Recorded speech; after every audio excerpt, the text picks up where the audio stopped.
Welcome to the Deep Dive. Hello. Today, we're going to take a crucial look at, well, a really challenging issue in healthcare right now, medicine shortages.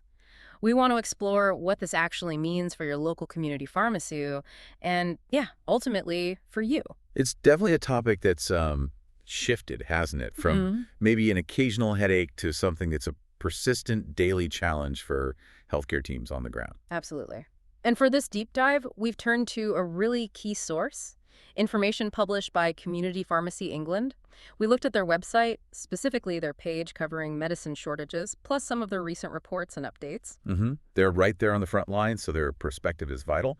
Their materials really lay out the sheer scale of the problem and also just how intricate the systems are that are needed simply to manage it day to day. Okay, so let's unpack this. Our mission here is to try and understand why these shortages keep happening, the huge impact they have on how pharmacies actually operate, and what mechanisms are even in place to try and navigate this, well, crisis. So you can get a clearer grasp of what's really going on behind the counter. Exactly. Let's start with that reality on the ground. The sources, they describe it as a daily battle for community pharmacy teams.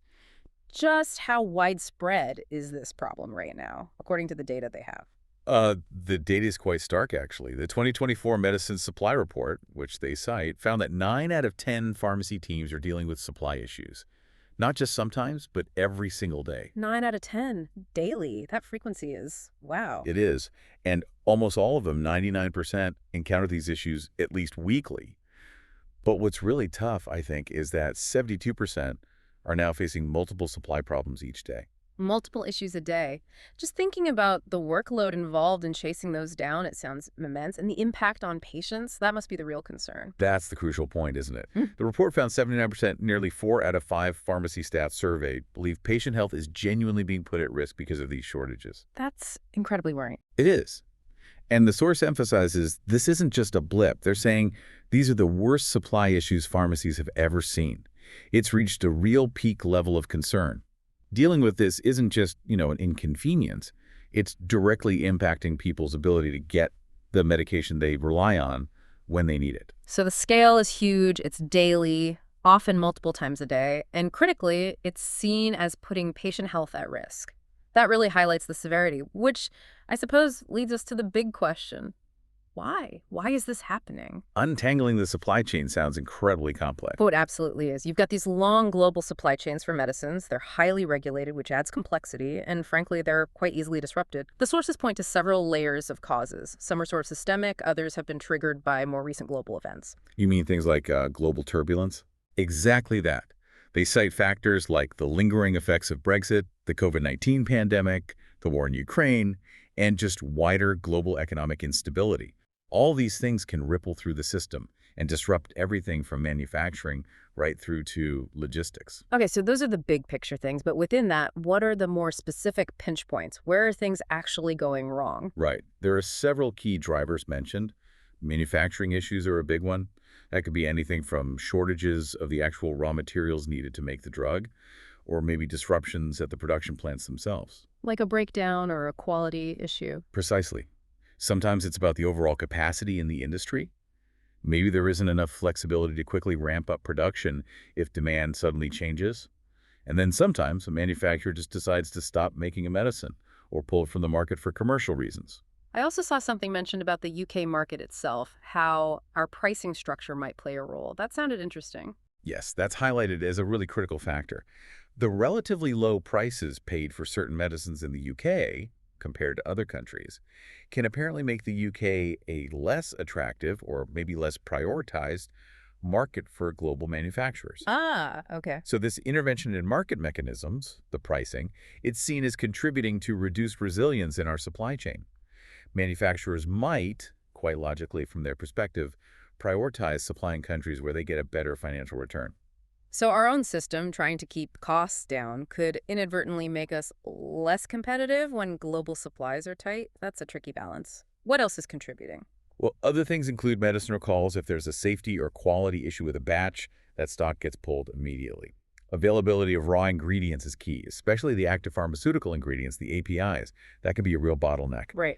Then you have unexpected surges in demand, maybe prescribing habits change suddenly, or perhaps large numbers of patients get switched onto one medicine because another one is in short supply, which then puts pressure on the alternative. And just the physical movement of these drugs, getting them from A to B. Logistics are definitely part of it. Distribution problems, capacity issues in transport networks, international trade barriers popping up. The sources even mention things like excessive exporting of medicines out of the UK, perhaps driven by currency fluctuations making it profitable. And sometimes even suppliers, perhaps, withholding stock or imposing quotas on pharmacies. Quotas, so limiting how much a pharmacy can even order. Potentially, yeah. The Healthcare Distribution Association, the HDA, they have an infographic mentioned in the source material that visually lays out many of these interconnected factors impacting supply.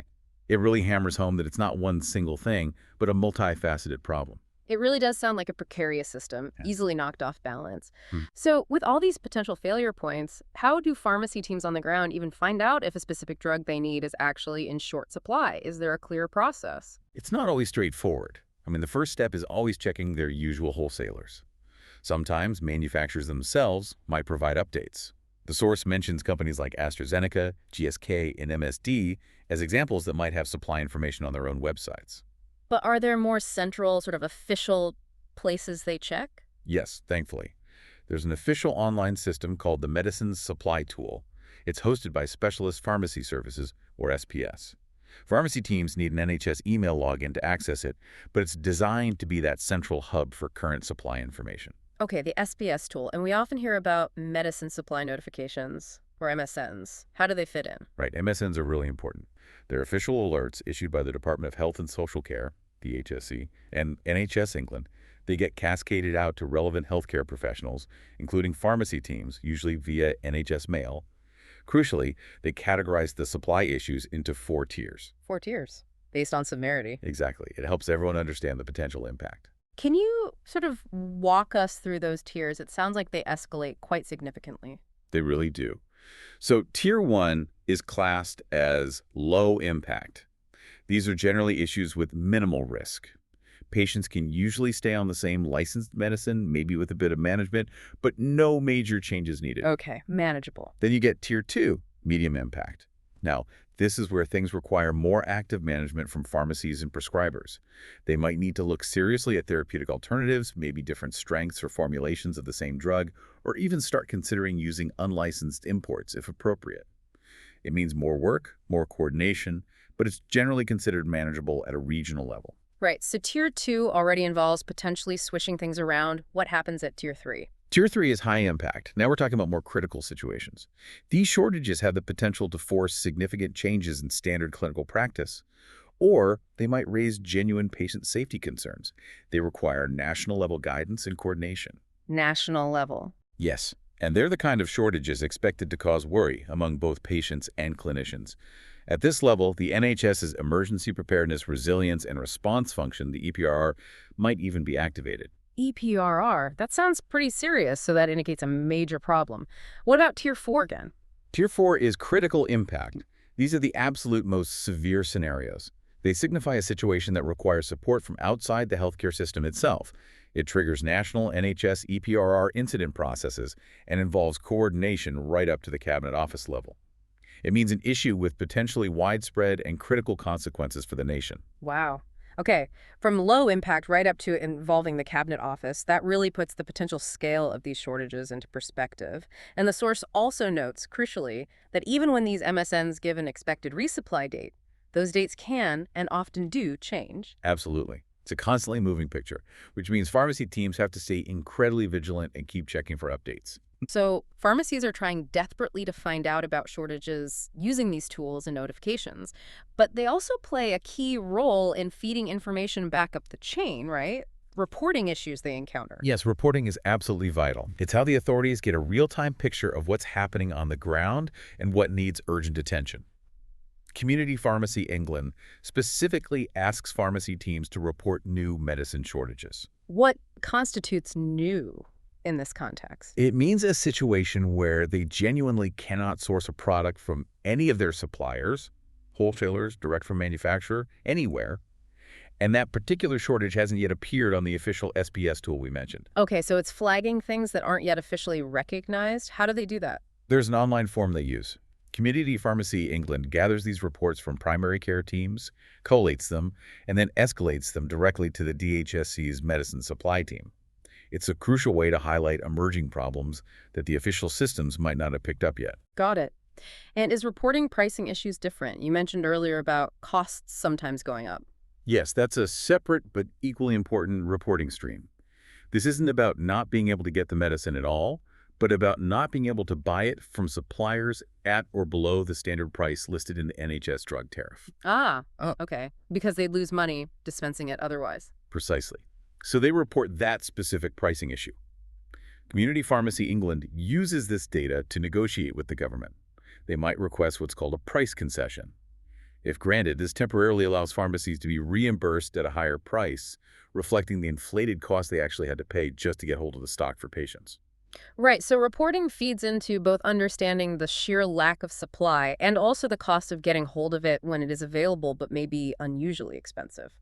Okay, so once these issues are known, either through notifications or reporting, what official levers can the DHSC and NHS England actually pull to try to ease the situation? They do have guidance and several tools at their disposal.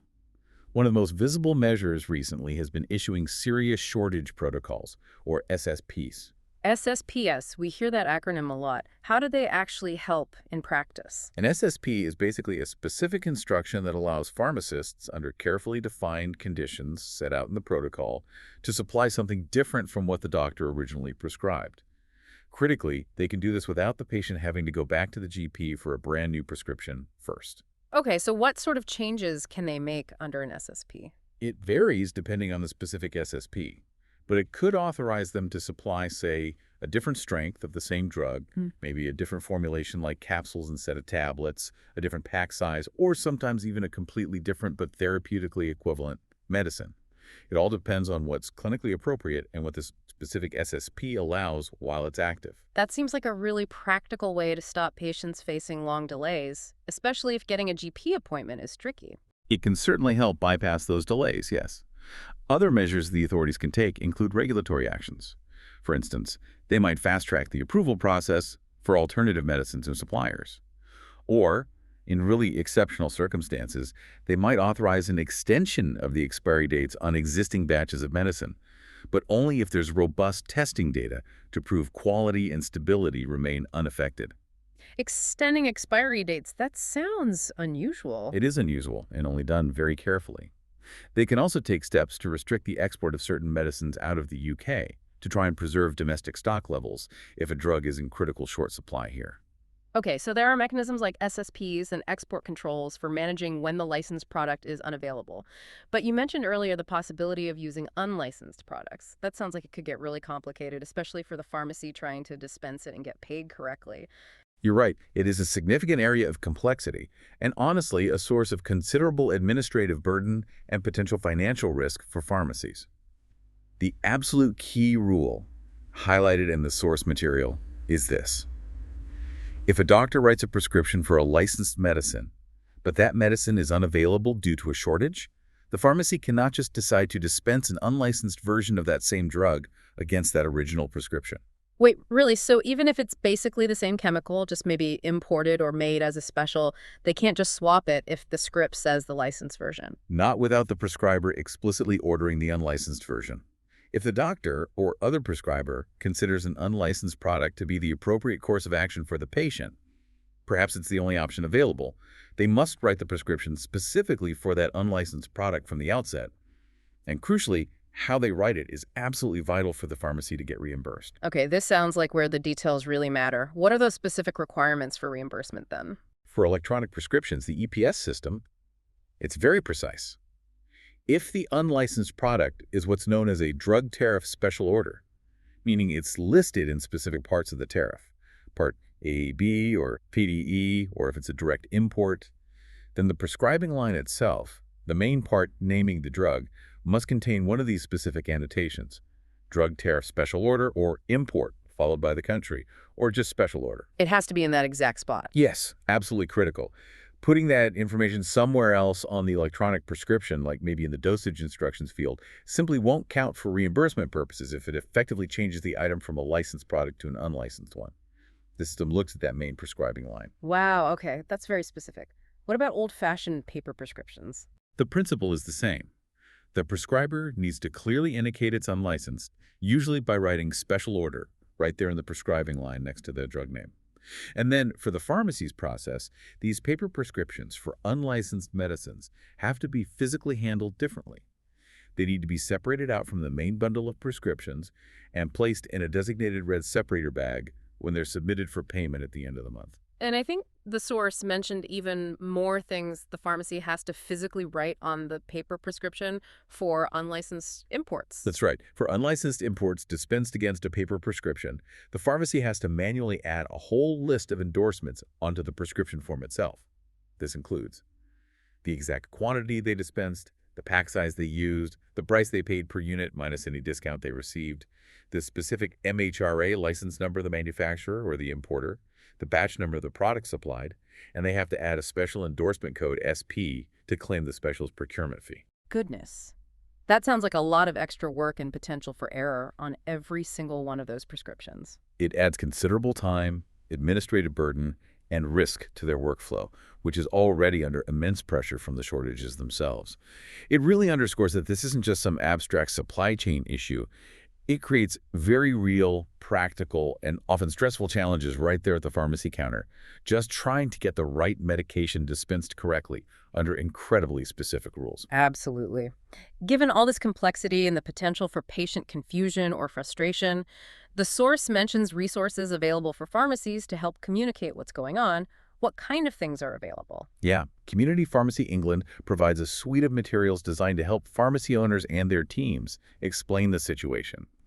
This includes things like posters they can display in the pharmacy, files for digital screens if they have them, ready-to-use social media assets they can share online, and even detailed briefing documents written specifically for members of Parliament. Briefings for MPs. Yes, the idea is to help pharmacy owners effectively raise awareness with their local politicians about the sheer scale and impact these medicine shortages are having on their constituents and the pharmacy service itself. So it's about arming pharmacies with tools not just for patient communication, but also for advocacy, trying to highlight the problem at a political level to push for solutions. Exactly. Yeah. Managing expectations and advocating for change. Now, just to give us a sense of how current and ongoing this all is, the source material included some recent news updates from around May 2025. These really provide a snapshot of the situation, don't they? What do these specific examples tell us? They really do. What's striking is how these updates perfectly illustrate that all the mechanisms we've just been talking about are constantly in use, day in, day out. For example, we see regular updates on price concessions being finalized. The thing you mentioned where pharmacies report high prices. Precisely. The fact they're still finalizing these lists regularly shows that pharmacies are still frequently having to pay more than the standard tariff price just to obtain certain medicines, and that negotiation process is ongoing. And we also saw extensions for some serious shortage protocols, the SSPs. Yes, the examples given were for Creon, which is used for pancreatic enzyme replacement, and Estradot, an HRT patch. Extending these SSPs clearly indicates that for certain really crucial products, the shortage is persistent, and these protocols are needed continuously just to ensure patients can still access treatment in some form. Right, so the problem isn't getting solved quickly for those. And new medicine supply notifications, the MSNs, are still being issued too. Absolutely. The updates mention new or ongoing issues with things like phenobarbital elixir and anti-seizure medication and tolterdine capsules used for bladder problems. This just demonstrates that new supply challenges are constantly cropping up and being officially flagged through that tiered notification system we discussed. And there are other things too, like recalls. Yeah, a medicine recall was mentioned for mercaptopurine tablets, which is an immunosuppressant. That just reminds us that quality control issues are another factor that can suddenly disrupt supply without warning. And even seemingly minor administrative changes, like some products being reclassified as special containers for payment purposes from June 2025. Right. Taken together, these diverse examples, price issues, ongoing SSPs, new shortage alerts, recalls, administrative changes, they paint a picture of a system under constant pressure. The problem isn't static at all. It's this constantly shifting, complex landscape of emerging issues, long-term problems needing continuous management, and all the mechanisms we've discussed being deployed daily just to try and keep things going. Okay, so let's try and sum up this deep dive. We've seen pretty clearly that medicine shortages are, well, they're a deeply ingrained and frankly worsening issue for community pharmacies. It's driven by this really complex, interconnected mix of global supply chain weaknesses and some specific market factors, like UK pricing potentially playing a part. And managing it all requires these incredibly intricate, often burdensome processes. Everything from identifying the issues through official tools and notifications, to pharmacies reporting new problems, using protocols like SSG just to keep treatments flowing, and navigating those highly specific, quite stressful rules for dispensing alternatives, like unlicensed products correctly.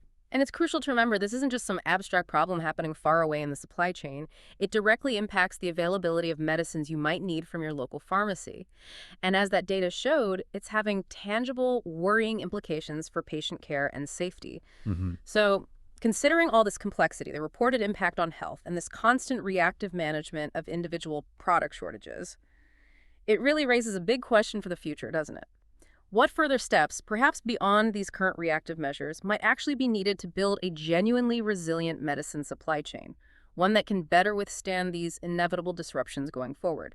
What really stands out to Y from this deep dive